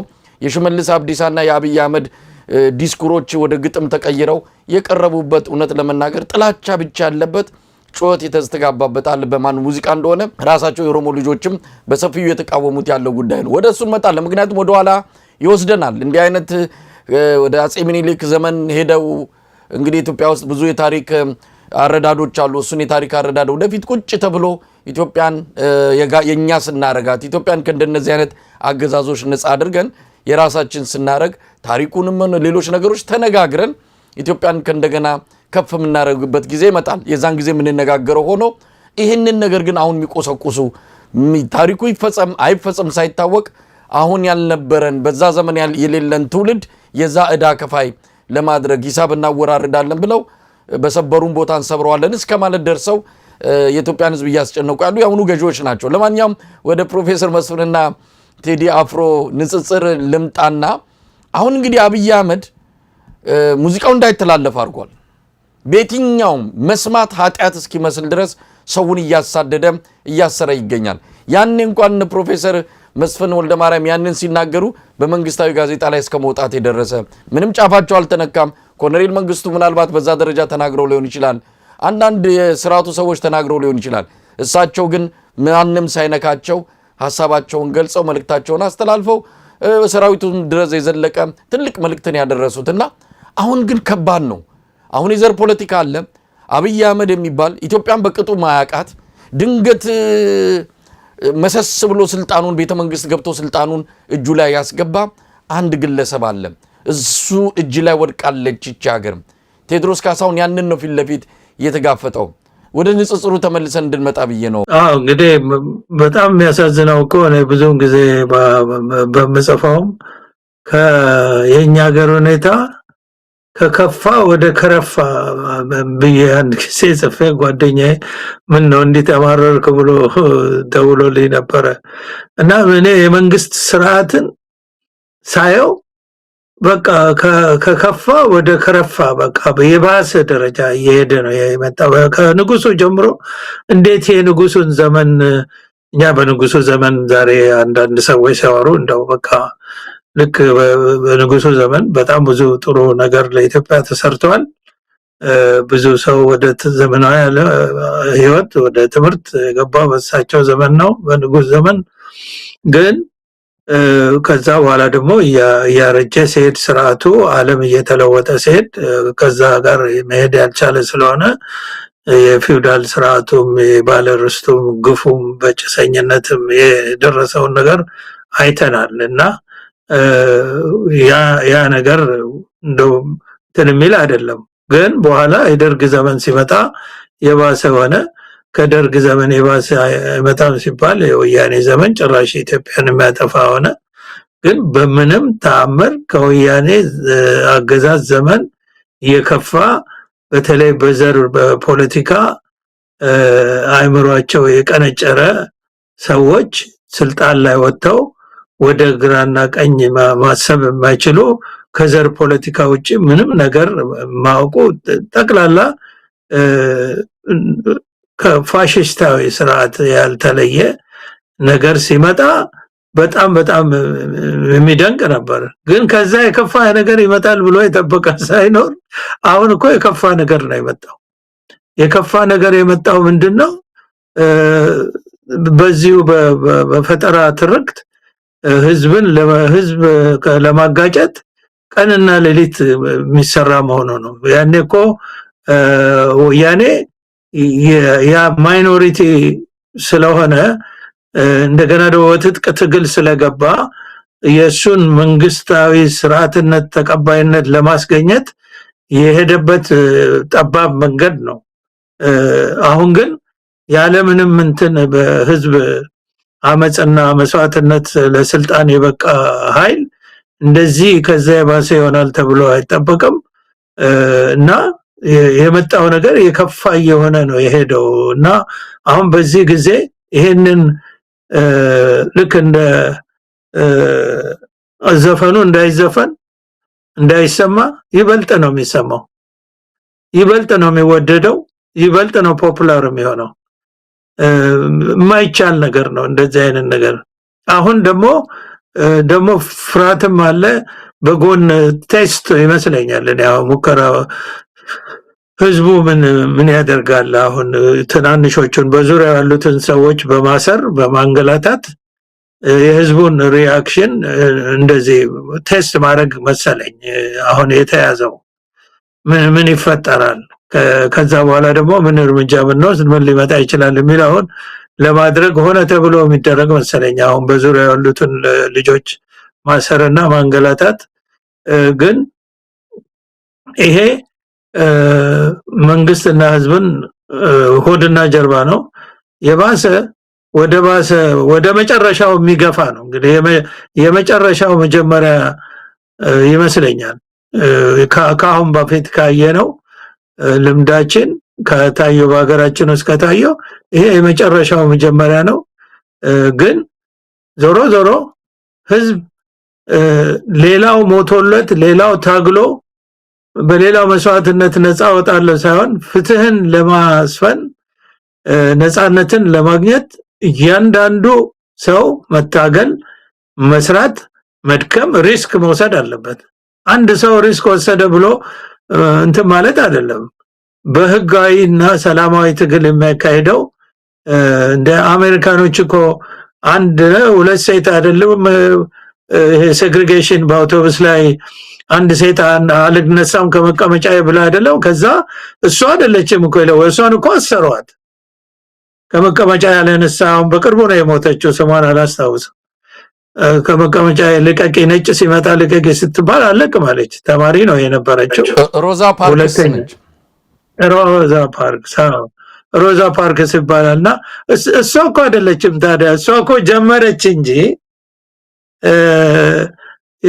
የሷ ኬዝ እኮ አይደለም ዊን ያደረገው እሷን ተከትለው ተመሳሳይ እርምጃ ወሰዱ ሌሎች ጥቁሮች የአውቶቡስ እንትን አድማ አደረጉ አውቶቡስ ካምፓኒውን አዳዩት ቦይኮት አደረጉት እንደዛ ነው ታሪኩን ካስታወስ አውቶቡስን እኮ ቦይኮት አደረጉት የሚጓጓዙት ደግሞ ጥቁሮች ናቸው መኪና የላቸውም ወደ ሰራተኞቹ ፋብሪካ ሰራተኞቹ እነሱ ናቸው ያንን ባስ እኮ ቦይኮት አደረጉት ሲምፕል ቦይኮት ያደረጉት ዳየ ባንክራፕት ሲገባ ቀጠለ በኋላ ወደ ኢንዱስትሪያል እንትን ተሸጋገረ ያ ህግ ተሻረ እንዲህ ነው እኮ ይሄ ያለንበት ዓለም ሁሉ በእንዲህ አይነት ትግል ላይ መጣው ዝም ብሎ ቴድሮስ ዘፍኖልኛልና ብሎ ዘፈኑን እየደጋገሙ ቁጭ ብሎ ነፃነት አይገኝም መቀጠል ያስፈልጋል ሁሉም በሙያው በስራው ይሄንን መንግስታዊ ስርዓት ኢትዮጵያንም ህዝቧንም አርሚውንም ይዞ ወደ ገደል የሚሄድ ስርዓት ዝም ብያ ላይም ብሎ ሁሉም የድርሻውን መወጣት መቻል አለበት ያን ጊዜ ነው ነፃነት የሚመጣው እንጂ ቁጭ ብሎ ከንፈር በመምጣትም በቃ ዘፈኑን በማድነቅም የሚመጣ ለውጥ የለም ጀምሮታል ጀግና እንደዛች ሴት ይሄም እሱ በኩሉን አድርጓል ከዛ መቀጠል ያስፈልጋል እና ያው እኔ ፖለቲከኛ ስላልሆንኩ ብዙ ዝርዝር ውስጥ አልገባም ግን ሪያሊቲው ይሄ ነው መሳይ ሻለቃ ማሞ በጣም አስገራሚ ነው እንግዲህ ቴዲ በዚህ ዳስጣል በተሰኘው በጣም ከፍተኛ የሆነ የህዝብ ንቅናቄ በፈጠረው ዘፈን ላይ ብዙ ቁም ነገሮችን አንስቷል ቁጭት አለው ተስፋ አለው ጥሪ አለው እንግዲህ ለ8 ደቂቃ 10 ሰከንድ ሲቀረው ነው የ8 አመቱን የአብይ አህመድ አገዛዝ አፈር ከድሜ ያበላበት ትልቅ የጥበብ ስራ ነው እውነትም ሙዚቃ አብዮት ትቀሰቅሳለች አብዮት ታስነሳለች አብዮት ታቀጣጥላለች ከተባለም ይሄው የቴዲ አፍሮ አሁን የፈጠረው ስሜት በትክክል የሚገልጸው ነው እዛ ላይ ስለ ባንዲራ ያነሳዋል ባንዲራውን አንሳ ነው እንግዲህ ከተስፋ ቃሎች አንዱ ሰንደቁን አንሳ ነው ሰንደቁ ተረግጧል ነው እንዴት ብዬ ላንሳው የዚህ የሰንደቁ ነገር ከዛ በኋላም ውይይት ተነስቶበታል አንዳንድ የብልጽግና ዲጂታል ሰራዊት አባላት ሰንደቁ እኮ ከወደቀበት ያነሳው አብይ አህመድ ነው ህወሓት እኮ በአዋጅ ሰንደቁ ገደብ ጥሎበት በአዋጅ የተጣለውን ገደብ አብይ አህመድ ነው መጥቶ ነፍስ የዘራበት ሲሉ ትንሽ እንደው አብረን የነበርን ሰዎች ሁሉ በህወሓት ትግል ውስጥ አብረን ስንታገል አብረን በሚዲያው ላይ በጋራ ድምጻችን ስናሰማ የነበሩ ሰዎች ዛሬ የመንግስት ጡረተኛ ሆነው መንግስት ጋር የሆነች የሚለቃቀሙ ነገሮች ስላገኙ ብቻ ታሪክን ክደው ህወሓት እኮ በአዋጅ ያገደውን ሰንደቅ ዓላማ አብይ አህመድ ነው ብድግ ያደረገው አሉ ኢትዮጵያ ውስጥ በሰንደቅ ዓላማ ሰው መሞት የጀመረው በአብይ አህመድ ዘመን ነው ኢትዮጵያ ውስጥ በሰንደቅ ዓላማ ሰው እንዳይኮራ የተደረገው ከሚኒሊክ አደባባይ እዛ ላይ ዋና አብይ አህመድ በዓሉም እንዳይከበር ያደረገው ይሄን ሰንደቅ ዓላማ ላለማየት ነው የዚህ ሰንደቅ ዓላማ ጉዳይ ነው አሁን ቴድሮስ ካሳሁን ዘፈን ላይ በመጨረሻም ሰንደቁን አንሳ ይሄን ባንዲራ አንሳ ብሎ ጥሪ ያደረገው ቀላል ጥሪ አይደለም ሻለቃ ማሙ አዎ መሳይ ይሄ ሰንደቅ ዓላማ ጉዳይ እኔም እንደ ወታደር ሰንደቅ ዓላማ ማለት እኛ የድሮ ታሪክ ሰንደቅ ዓላማ ነው ትክክለኛ ስሙ ባንዲራ የሚለው ያው ከጣሊያን የተወረሰ ቋንቋ ነው እና አባቶቻችንና አያቶቻችን አጥንት እና ደም ከፍለው ለኛ ትውልድ ያስተላልፉልንና እኛም በእኛ ትውልድም ቢሆን እቺን ሰንደቅ ዓላማ ይዘን ብዙ መስዋዕትነት ሲከፈልባት ምስክሮች ነን በደርግ ዘመን የኢሰፓ ነው የዚህ ወታደራዊ ዓለም አቀፋዊ ማጨርና መዶሻ ሰንደቅ ዓላማ ካድሬዎች ይዞ ነበር አንዳንድ ቦታ ላይ ግን እኛ የምንዋጋው ኢትዮጵያን ሰንደቅ ዓላማ ይዘን ነው ቦታም ስንል የሚሰቀለው ኢትዮጵያ ሰንደቅ ዓላማ ነውና ብዙ ደግሞ የኛ ሰራዊት አባላት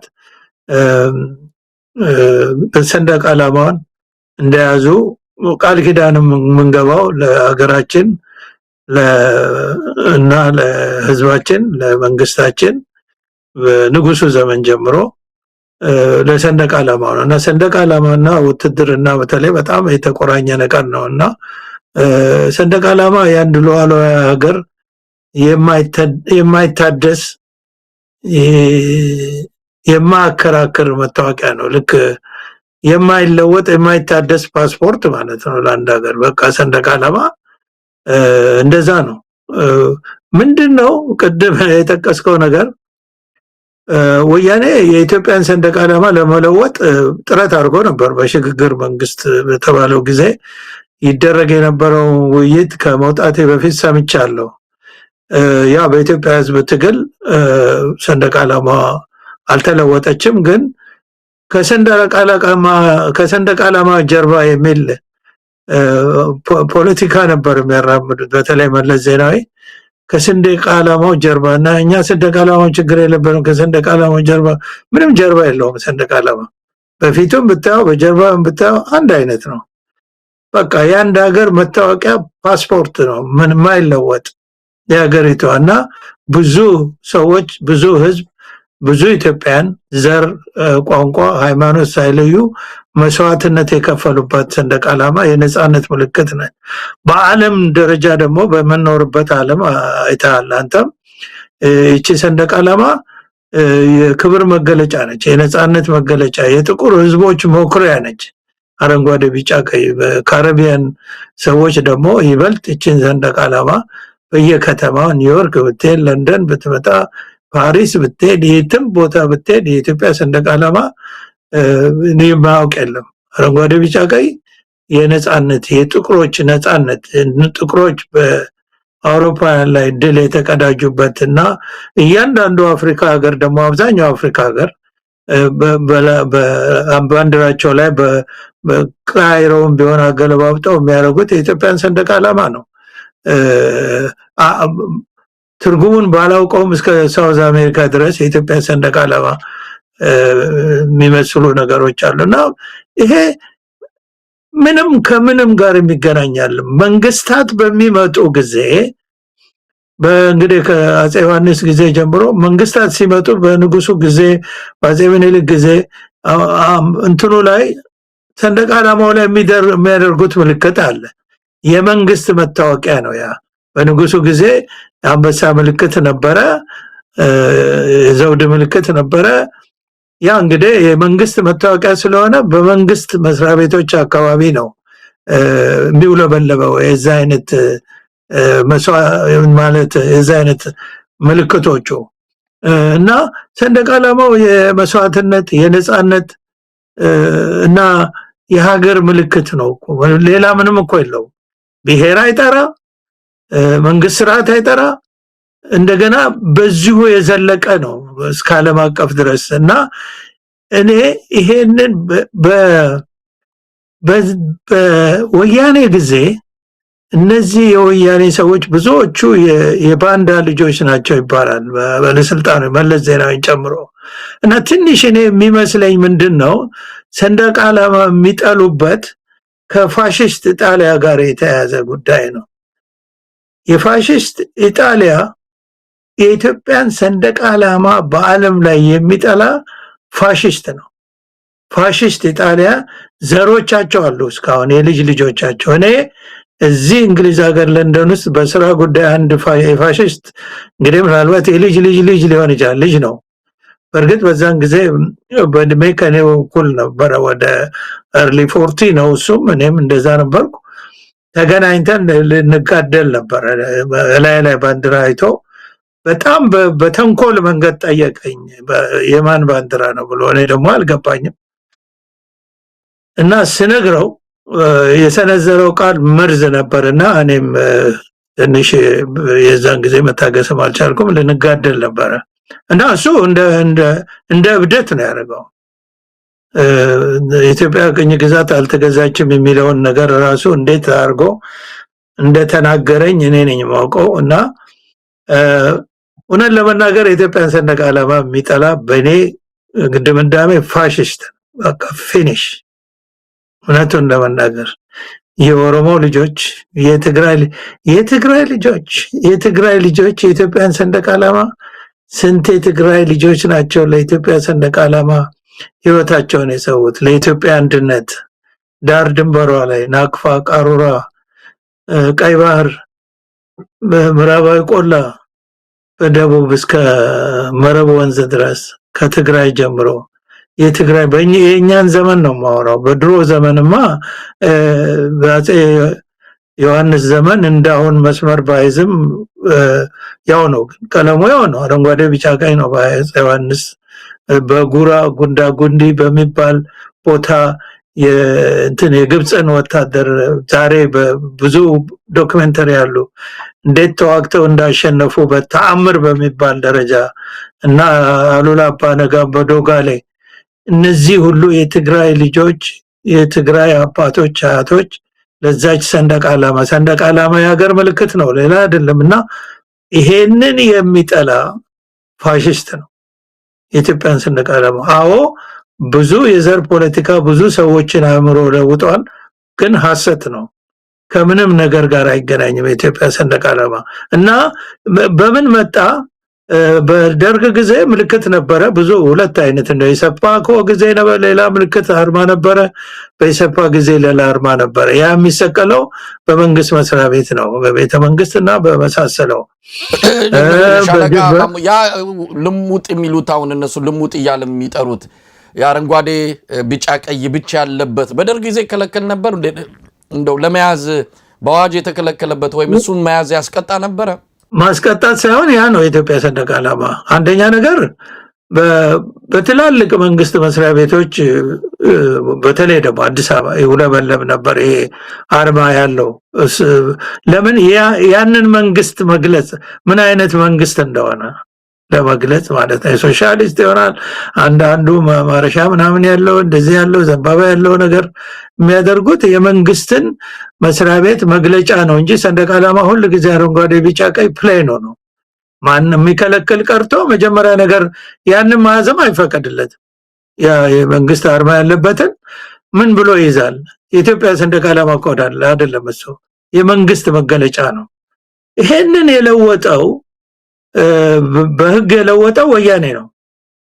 ወያኔ ይሄንን ምንድነው እኔ መሃል ላይ መሰለኝ እንደውም መለስ ዜናዊ በህይወት እያለ መሰለኝ እንደዚህ ሲባል እኛ ሁሉ ገርሞን ነበረ።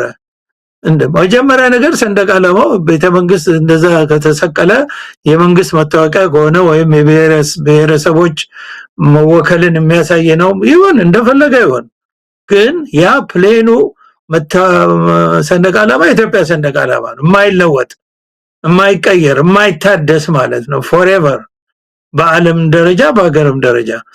አሁን ምንድነው ካለበት የተጋባበት የሚለው ነገር ነው የመጣው እኮ። እነዚህ ደግሞ እንግዲህ የፋሺስት ልጆች ናቸው አይባል፣ እኔ አልሰማሁም። እንደዛ በዘርተዋል እንትን ብሎ የመጣ ነገር እንዳለም እንደሆነ አላውቅም። እኔ ከፋሺስትነት ውጪ የኢትዮጵያን ሰንደቅ ዓላማ በጠላትነት መፈረጅ ወይም መጥላት ማለት ኢትዮጵያውያንን የትኛውንም ጎሳ ዘር የትኛውን ቋንቋ ተናጋሪ ኢትዮጵያኖች አጥንትና ደማቸውን የከፈሉበትን እንደገና የነሱን አስከሬን አውጥቶ አጽማቸውን እንደማቃጠል ነው የሚቆጠረው። ለምን ሰዎች በዚህ ደረጃ በፖለቲከኞች እንደሚሞኙ አላውቅም።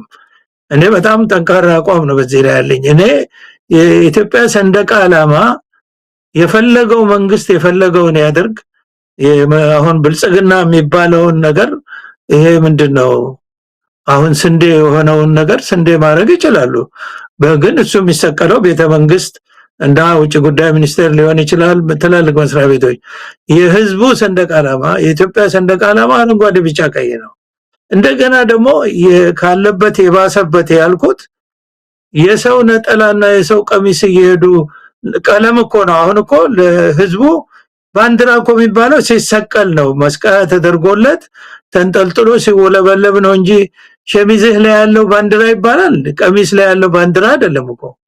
ሰው እንደውም ብሔራዊ ስሜትን ለማበረታታት የሀገሩን ሰንደቅ ዓላማ በተለያየ መንገድ በባጅም ይሁን በጥለትም ይሁን በልብስ ላይም ይሁን ቢያደርግ ብሔራዊ አንድነትንና ብሔራዊ ሀገር መውደድን የሚያጎለብት ነገር ነው እንጂ የሚጎዳ ነገር አይደለም።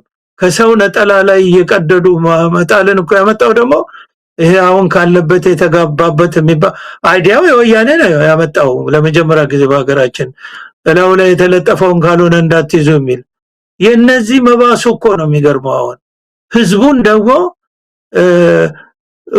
እንትን ብለው ማለት ነው በዚህ ብሬን ዋሽ አድርገው ይሄ ባንዲራ ምንድነው የቤተ ክርስቲያን ነው፣ ይሄ ባንዲራ ምንድነው የአማራ ነው ብለው ደግሞ ህዝቡን አታለው የአባቶቹን የአባትና አያቶቹን የቅድመ አያቶቹን አጥንት በዛ ላይ እንዲረማመድ ያደርጉ ትልቅ እግዚአብሔርም የሚወደው ነገር አይደለም። የኢትዮጵያ ሰንደቅ ዓላማ የኢትዮጵያ ነጻነት አስከብሮ የኖረ አባቶች አያቶች ቅድመ አያቶች የሞቱለት ሰንደቅ ዓላማ ነው። ይሄ ሰንደቅ ዓላማ ጠላትነቱ ለፋሺስት ብቻ ነው። ፋሺስት ይሄን ሰንደቅ ዓላማ ሲያይ የሞቱትን አናውቅም በደማቸው ተላልፎ ዛሬ ላይ ያሉ የፋሺስት የልጅ ልጆች ደማቸው ነው የሚፈላው ሲያዩት እንደ እብድ ነው የሚያደርጋቸው። እና የጣሊያን ደግሞ መሰደቢያ ነው ለምን የተሸነፉበት ስለሆነ። ስለዚህ የኢትዮጵያን ሰንደቅ ዓላማ እኔ መፍትሄ የምለው ምንድነው መፍትሄ አለኝ እኔ መፍትሄ አለ ጋውን በፊት ጽፌያለሁ ፌስቡክ ላይ መፍትሄው ምንድነው እያንዳንዱ ኢትዮጵያዊ የኢትዮጵያን ሰንደቅ ዓላማ ፕሌኑን በነጠላ በባጅ በአንገት ልብስም ይሁን በልብስ ላይ ሁሉም ሰው ማድረግ መጀመር አለበት። ማንም ይሄንን ሚሊዮን ሰው 100 ሚሊዮን ሰው ማን ሊያሰር ይችላል? ይሄ በዚህ ላይ ቁርጥ እርምጃ ወስዶ አብዮት ማካሄድ አለበት። ያን ጊዜ መንግስት ይቀበላል እንጂ እንደው ያቆመ የገባውም ያልገባው የሰው ነጠላና የሰው ቀሚስ ላይ ለምን አረንጓዴ ቢጫ ቀይ አንደኛውን ወይ በፋሺስት አገዛዝ ስር ነች ኢትዮጵያ ተብሎ ታውጆ ካልሆነ በስተቀር ይሄ አንድ ነገር አለ አንተ ደርሰበት እንደሆነ አላውቅም። ወድቃ በተነሳችው ሰንደቅ ዓላማ ይባላል በህግ አምላክ በኃይለ ሥላሴ ይባል ነበር ድሮ። ይሄን አንተ አልደረስክበትም እርግጠኛ ነኝ። ግን ምን ይባላል በጣም ሲሪየስ ሲሆን ነገሩ ወድቃ በተነሳችው ባንዲራ ይባላል። ይሄ ምን ማለት ነው?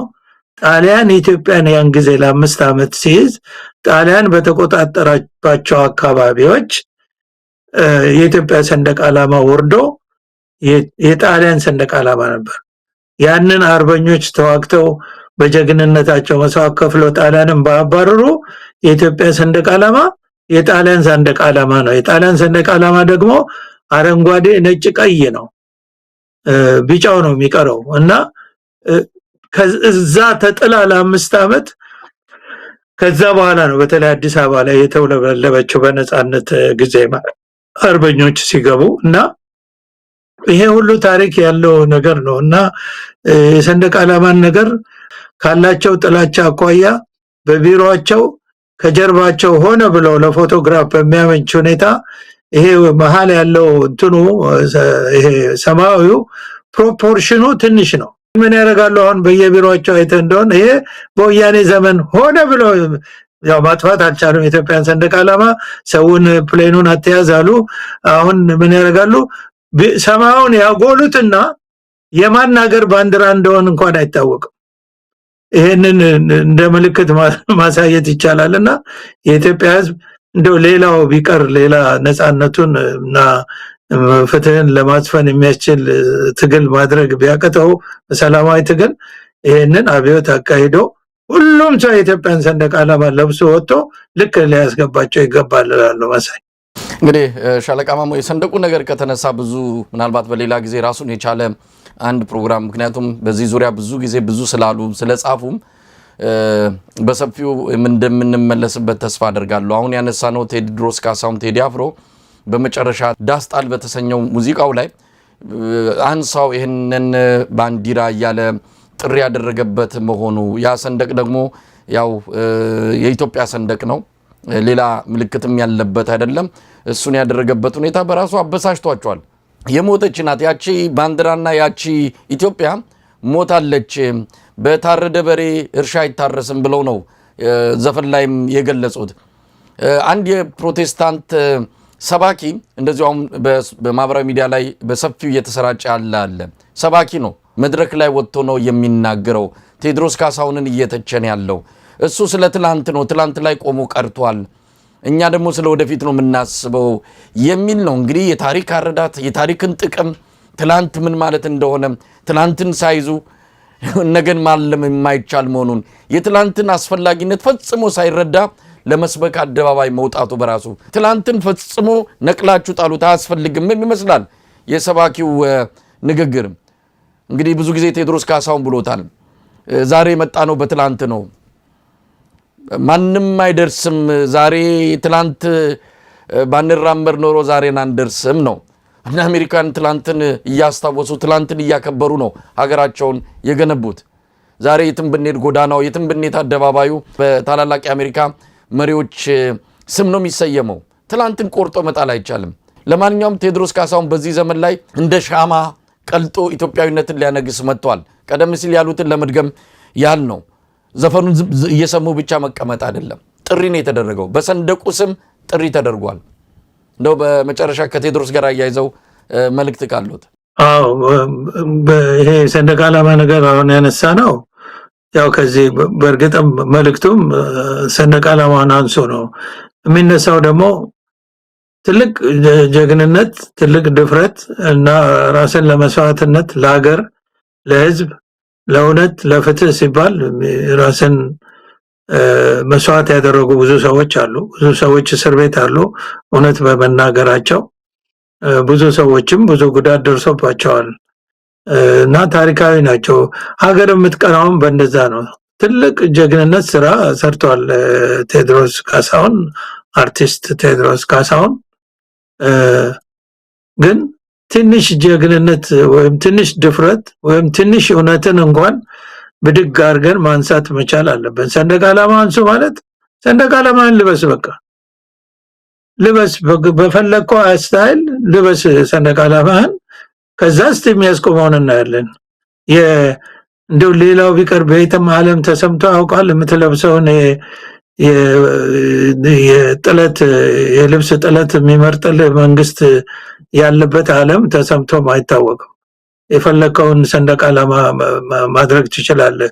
ዛሬ በየክልሉ ያሉት ሰንደቅ ዓላማዎች ሰንደቅ ዓላማ አውጡ ተብለው ነው ያወጡት በወያኔ ዘመንና ግማሹ የሌላ ሀገር የሚመስል ሰንደቅ ዓላማ ሁሉ ከከለሩ መብዛት የተነሳ ይታያል። እሱን ነጠላው ላይ አድርጎ ወይም ደግሞ ይዞ መሄድ አይከለከልም። የኢትዮጵያ ሰንደቅ ዓላማ ግን ይከለከላል። አረንጓዴ፣ ቢጫ፣ ቀይ መሰረቱ መደቡ እኮ ነው እሱ። ያ ኮከቡና ሰማዩ እኮ ለተጨማሪ የመንግስት መገለጫ ነው እና ይሄንን እንኳን ተግባራዊ ማድረግ ቴዎድሮስ ይሄ ተግባራዊ ቢሆንለት ቢያይ ይሄንን ቢሞትም አይቆጨውም እና እንደዚህ አይነት ነገርም በመስራት ነው እንግዲህ ቴዎድሮስን ማድነቅ የሚቻለው እንጂ ዝም ብሎ ቁጭ ብሎ በመመረቅ ምንም የሚመጣ ነገር ወይም በማድነቅ የሚመጣ ነገር የለም እና እንዲህ አይነት አክሽኖችን በመውሰድ ብዙ ሀገሮች ነፃነታቸውን ያስከበሩት በእንደዚህ አይነት ነው። አንድ ሰው ብቅ ሲል ያንን ደግፎ ወጥቶ የሱን መስዋዕትነት ለመስዋዕትነት የቀረበበትን ዓላማ መልእክት ተግባራዊ ሲደረግ ያን ጊዜ ይሄ ህዝብ አገሩን አገር የሚያደርግ ህዝብ ነው ይባላል። አለበለዚያ ግን ዝም ብለ ቁጭ ብለ የሱን ምን ሆነ ዛሬ አሰሩት ወይ ምን አደረጉት ወይ እንደዚህ ተባለ በማለት ብቻ የሚመጣ ነገር የለም። ይሄንን ነው ምለው። ግን ይሄ ልጅ ትልቅ የጀግንነት ስራ ነው የሰራው። እንደገና ደግሞ